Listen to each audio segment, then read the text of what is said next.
अरे विनया त्याने आले की रे प्रश्न विचारणार आता डोक्याला तापच आहे बघ आता परत ठीक आहे आता काय अवघड असू दे लक्ष देऊ नकोस आय एम बॅक. आता परत 3 प्रश्न विचारतो. आता आम्ही नको म्हणल्यावर तू काय गप बसणार आहेस विचार पहिला प्रश्न, विराट कोहली खेळताना यो बोट का वापरत नाही? आता नुसतं बोट कसं वापरणार दोन्ही हात वापरून घेते त्यामुळे ते बोट वापरत नाही चुकलास, कारण यो बोट माझा आहे. विचार दुसरा प्रश्न आता दुसरा प्रश्न, लिटमस पेपर पाण्यात बुडवल्यावर काय होते?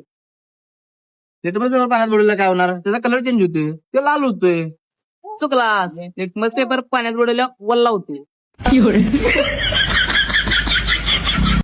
आता तिसरा प्रश्न, चले जाव एक कोण कुणाला म्हणाले? चले जाऊ काय अरे सगळ्यांनी माहिती आहे ते गांधीजींनी इंग्रजांनी म्हटलेलं चुकलास. आता हे वाक्य मी तुला म्हणलो. विनया, त्याला पण आवडलं, माझं लय वाईट डोसकी फिरले आता ह्याला घालू येत ना जा रे, आणि तुला वीट फेकून मारतो बघ काय. समजलं का तुले? लई प्रश्न पडतात मला, पुढच्या वेळी घेऊन येतो नवीन प्रश्न तुले. जातो आता मी.